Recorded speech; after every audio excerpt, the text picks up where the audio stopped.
नमस्कार दोस्तों, आप सभी का स्वागत है आपके अपने YouTube चैनल मैथ सर्कल में। दोस्तों आज का जो हमारा कॉन्सेप्ट रहेगा वो है माध्य से। आज हम सीखेंगे किस प्रकार कल्पित विधि से किसी भी बारंबारता बंटन का हम माध्य निकाल सकते हैं, किसी भी वर्गीकृत बारंबारता बंटन का हम माध्य निकाल सकते हैं कल्पित विधि से। तो ये सब सीखने के लिए वीडियो के अंत तक बने रहिएगा, ठीक है। तो हम देखिए सीधा सवाल के जरिए समझते हैं कि किस प्रकार कल्पित विधि से माध्य को निकालते हैं। तो यहाँ पर हमारा सवाल आप देख सकते हैं, आमों की संख्या हमें दी गई है। देखिए वर्ग बनाए हुए 52 से 50 से 52, 53 से 55, 56 से 58, 59 से 61, 62 से 64, ठीक है। और उनकी संगत बारंबारता यानी कि आप देख सकते हैं ऊपर क्या लिखा हुआ, पेटियों की संख्या लिखा हुआ है, ठीक है। उनकी संगत बारंबारता हमें यहाँ पर दी गई है 15, 110, 135, 115 और 25 दी गई, ठीक है। हमें क्या करना है, इनका माध्य ज्ञात करना है, वो भी किस विधि से ज्ञात करना है, कल्पित विधि से ज्ञात करना है, ठीक है। तो देखिए सबसे पहले आपको क्या करना है, आमों की संख्या है, इनका जो ये वर्ग बनाए हुए हैं, इन वर्ग का सबसे पहले हम क्या निकालेंगे, वर्ग चिन्ह बनाएंगे। सबसे पहले क्या निकालेंगे, या क्या बनाएंगे, वर्ग चिन्ह बनाएंगे। तो उससे पहले आप ध्यान रखिएगा, जब भी आप कल्पित विधि से माध्य ज्ञात करते हैं तो ये दो जो आप कह सकते हैं ये खाने हमेशा आपको दिए जाएंगे, आपको 1, 2, 3 खाने एक्स्ट्रा बढ़ाने हैं, ठीक है। तो यहाँ पर हम क्या लिखेंगे, वर्ग चिन्ह। यहाँ पर हम क्या लिखेंगे, वर्ग चिन्ह, ठीक है। यहाँ पर लिखेंगे हम वर्ग चिन्ह, और यही क्या होता है, आपका x होता है, क्या होता है, x होता है, ठीक है। अब वर्ग चिन्ह किस प्रकार निकालते हैं, ध्यान दीजिए। वर्ग चिन्ह निकालने के लिए सबसे पहले आपको क्या करना है, वर्ग पर जाना, ठीक है। ये वर्ग 52 और 50 का कह सकते हैं, यहाँ 50 और 52 का क्या निकालता है, आपका वर्ग चिन्ह निकालना। वर्ग चिन्ह कैसे निकालते हैं, देखिए ये वर्ग है, वर्ग की इसको क्या कहते हैं, ऊपरी सीमा कहते हैं, और इसको क्या कहते हैं, निम्न सीमा कहते हैं, ठीक है। याद रखिएगा हमेशा जब भी आपको ऐसा वर्ग बनाया दिया जाता है या ऐसा वर्ग बनाया जाता है तो ये जो लिखा रहता है ये ऊपरी सीमा कहलाता है और ये निम्न सीमा कहलाता है, ठीक है। अब वर्ग चिन्ह कैसे निकालेंगे, ऊपरी सीमा में निम्न सीमा को जोड़कर 2 का भाग लगा देंगे, ठीक है। यानी कि 52 में 50 को जोड़ेंगे तो कितना हो जाएगा, 102, और 102 में जब आप 2 का भाग लगाएंगे तो कितना आ जाएगा, आपका 51 आ जाएगा, ठीक है। तो इस वर्ग का जो वर्ग चिन्ह है वो कितना है, 51 है, ठीक है। इस प्रकार आप इनका भी वर्ग चिन्ह निकाल सकते हैं। ऊपरी सीमा 55 और निम्न सीमा 53 को जोड़ेंगे तो 55 और 53 108 होता है। 108 में जब आप 2 का भाग लगाएंगे तो कितना आ जाएगा, 54 आ जाएगा, ठीक है। इस प्रकार आप 58 और 56 का भी निकाल सकते हैं। 58 और 56 जोड़ेंगे तो कितना आ जाएगा, 114, और 114 में जब आप 2 का भाग लगाएंगे तो कितना आ जाएगा, आपका 57 आ जाएगा, ठीक है। फिर आप 59 और 61 का भी निकाल सकते हैं। इन दोनों को जोड़ेंगे तो 120, और 120 में 2 का भाग लगाएंगे तो कितना आ जाएगा, आपका 60 आ जाएगा, ठीक है। 62 और 64 का इसी प्रकार वर्ग चिन्ह निकालेंगे तो कितना आ जाएगा, आपका 63 आ जाएगा, ठीक है। तो आप देख सकते हैं हमने वर्ग चिन्ह किस प्रकार निकाला, जो वर्ग है उनमें ऊपरी सीमा ये होती है और निम्न सीमा ये होती है। ऊपरी सीमा निम्न सीमा, ऊपरी सीमा निम्न सीमा, ऊपरी सीमा निम्न सीमा, ऊपरी सीमा और निम्न सीमा, इन दोनों को जोड़कर 2 का भाग लगा देंगे तो उनके संगत वर्ग का क्या आ जाएगा, आपका वर्ग चिन्ह आ जाएगा, ठीक है। अब हम क्या करेंगे, यहाँ पर ध्यान दीजिए, जो प्रत्यक्ष विधि से माध्य निकालते हैं, प्रत्यक्ष विधि में क्या करते हैं, सीधा f को x से गुणा करते हैं, ठीक है। अब यहाँ पर भी आप गुणा करके सीधा प्रत्यक्ष विधि से माध्य ज्ञात कर सकते हैं, लेकिन यहाँ पर समस्या क्या आएगी, देखिए हमें कल्पित विधि की आवश्यकता क्यों पड़ती है। तो यहाँ पर आप देख सकते हैं जब आप 15 को 51 से गुणा करेंगे तो आपका समय जाया होगा, 135 को 57 से गुणा करेंगे तो ये समय थोड़ा ज़्यादा लेगा, ठीक है। मेरे कहने का मतलब है जब आपको आंकड़े बड़े बड़े दिए जाते हैं, यानी कि बड़ी बड़ी संख्याएं दी जाती है, तब आप प्रत्यक्ष विधि से माध्य निकालकर कल्पित विधि से हमेशा माध्य निकालना उचित समझा जाता है, ठीक है। तो यहाँ पर देखिए वर्ग चिन्ह 51, 54, 57, 60 और 63 आ चुका है। अब आगे हम क्या करेंगे, देखिए आगे हमें क्या करना है आपको मैं बता देता हूं। देखिए हम क्या करेंगे, माध्य निकालने से पहले ही हम क्या करेंगे, यहाँ पर माध्य मान लेंगे, माना कल्पित माध्य,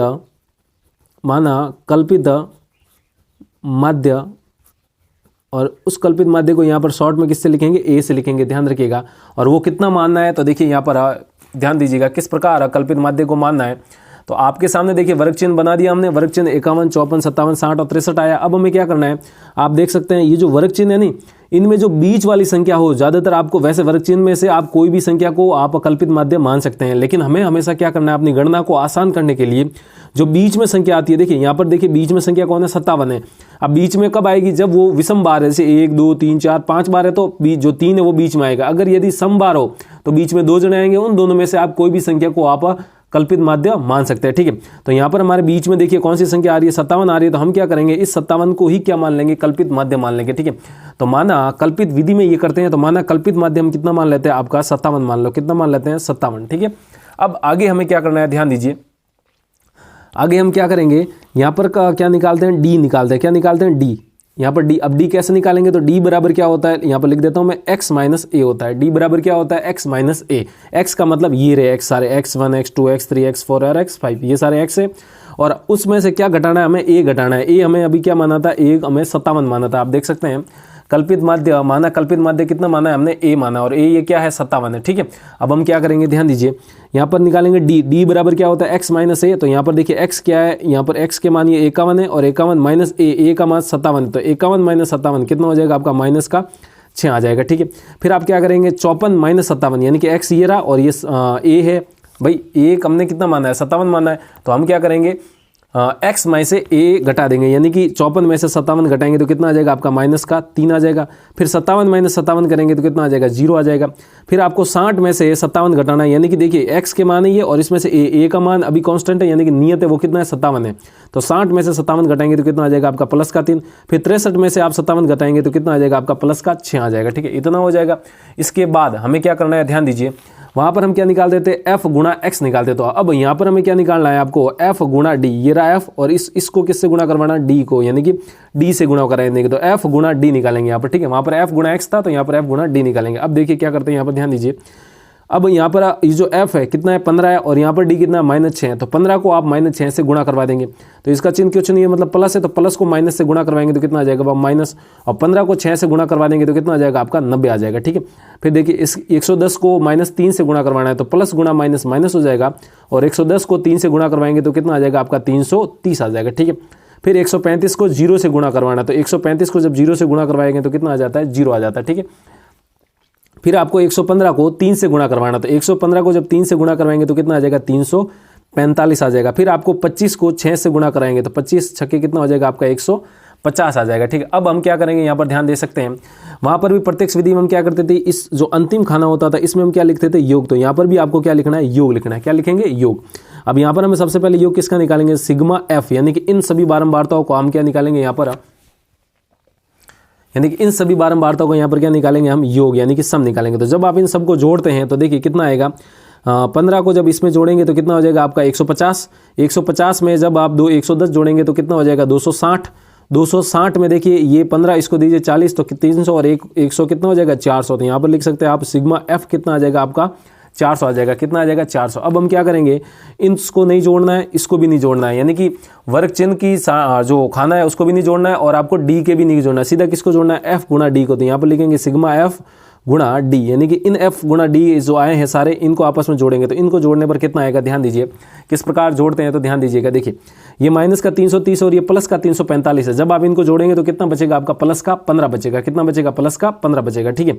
अरे भाई -330 और प्लस का जब 345 को जोड़ोगे तो इनको जब जोड़ेंगे तो कितना आ जाएगा आपका प्लस का 15 आ जाएगा, ठीक है। क्योंकि प्लस और माइनस से असमान चिन्ह घटा होगा और घटा में 345 में 330 15 जाएगा, बड़ा कौन है 345, तो उसका चिन्ह बचेगा, ठीक है। अब हमें -90 और 150 की जोड़ बाकी करेंगे तो यहाँ से कितना बच जाएगा आपका प्लस का, यानी कि 150 - 90 कितना हो जाएगा 60 और ये 15 कितना बन जाएगा आपका 75। कितना बच जाएगा आपका 75 बच जाएगा। तो मैंने आपको यहाँ पर लिख दिया सिग्मा एफ कितना आएगा 400, सिग्मा एफ गुणा डी कितना आ जाएगा 75, ठीक है। अब हमें आगे क्या करना है, हमें सीधा क्या करना है, कल्पित विधि से जो माध्य निकालने का सूत्र है वो लगा लेंगे। तो यहाँ पर आप देख सकते हैं, चूंकि हम जानते हैं जो माध्य का फॉर्मूला होता है माध्य बराबर कल्पित विधि से, देखिए प्रत्यक्ष विधि से तो सिग्मा एफ एक्स बटा सिग्मा एफ होता है, लेकिन कल्पित विधि से वो सूत्र क्या होता है, ए प्लस सिग्मा एफ गुणा डी बटा सिग्मा एफ होता है, ठीक है। ये कल्पित विधि से माध्य निकालने का सूत्र है। तो यहाँ पर आप देख सकते हैं यहाँ से माध्य क्या निकल जाएगा, माध्य बराबर यहाँ से ए का मान देखिए कितना है आपका 57, तो यहाँ पर लिख देंगे 57 प्लस सिग्मा एफ डी का मान यहाँ पर देख सकते हैं कितना है 75, तो यहाँ पर लिख देंगे अपन 75 बटा में सिग्मा एफ का मान कितना है आपका यहाँ से 400, तो यहाँ पर कितना लिख देंगे 400। सिग्मा एफ का मान ये देख सकते हैं आप 400, ठीक है। इतना हो जाएगा। अब हम क्या करेंगे, इसको सरल कर लेंगे और हमारा आंसर आ जाएगा। तो यहाँ पर देख सकते हैं आप, मैं यहाँ पर लिख देता हूँ माध्य बराबर 57, ठीक है, प्लस अब देखिए ये 25 के पहाड़े से कट रहा है, कितनी बार चला जाएगा आपका 3 बार, और ये चला जाएगा आपका 25 का भाग इसमें जाएगा 16 बार, ठीक है। अब हम क्या 3 में आपको 16 का भाग लगाना, देखिए 16 का भाग 3 में नहीं जाएगा तो इसमें यहाँ पर लगाएंगे 10, मतलब यहाँ पर आ जाएगा 0, ठीक है। फिर कितनी बार जाएगा आपका एक बार बोलने पर 16 आएगा, क्योंकि 2 बार में 32 आता है, फिर घटाएंगे तो कितना आ जाएगा 14, ठीक है। और यहाँ पर 10 लग चुका है तो कितनी बार गया यहाँ पर एक बार, ठीक है। फिर इसका भाग जब आप इसमें देंगे तो नहीं जाएगा, तो हम आवश्यकता अनुसार 0 लगा लेंगे, क्योंकि हमारे यहाँ पर 10 का प्रयोग हो चुका है। तो 16 को जब इससे गुणा करवाएंगे तो कितना आ जाएगा 28। 16 का भाग जब आप 140 में देंगे तो कितना आ जाएगा 128, यानी कि 8 बार जाएगा, 8 लिख दिया ऊपर, यहाँ पर लेंगे 128। फिर यहाँ पर कितना लिख लेंगे 12, फिर 12 में जाएगा नहीं तो 1 0 लगा लेंगे। फिर 16 का भाग इसमें देंगे तो कितनी बार जाएगा आपका 7 बार, फिर 7 बार बोलने पर कितना आ जाएगा आपका 112, ठीक है। फिर यहाँ से घटाएंगे तो कितना बचेगा 8, फिर 8 के बगल में 0 लगाएंगे क्योंकि 8 में तो जाएगा नहीं, तो 16 का भाग 8 में कितनी बार चला जाएगा 5 बार। तो आप कह सकते हैं जब आप 16 का भाग 3 में देंगे तो कितना जाएगा 0.1875, ठीक है। फिर हम क्या करेंगे, इनको आपस में जोड़ देंगे, यानी कि 0 यहाँ पर संख्या है और ये संख्या 57 है, 0 में 57 जोड़ेंगे 57 और दशमलव, और पीछे कितना आया 1 दशमलव, यानी कि 0.1875, और यहाँ पर यही क्या हो जाएगा हमारा आंसर हो जाएगा, ठीक है। तो किस प्रकार कल्पित विधि से किसी भी बारंबारता बंटन का माध्य निकाला जाता है। उम्मीद करता हूँ आपको समझ में आया होगा। समझ में आया तो वीडियो को लाइक कीजिए, और अभी तक चैनल को सब्सक्राइब नहीं किया है तो वीडियो के नीचे जो लाल बटन है उसको दबाइए, उसके पास वाली घंटी भी दबाइए। तो आज के लिए इतना ही रखते हैं, जल्दी मिलते हैं हम ऐसे ही बेसिक कॉन्सेप्ट से जुड़ी वीडियो के साथ। तब तक के लिए जय हिंद।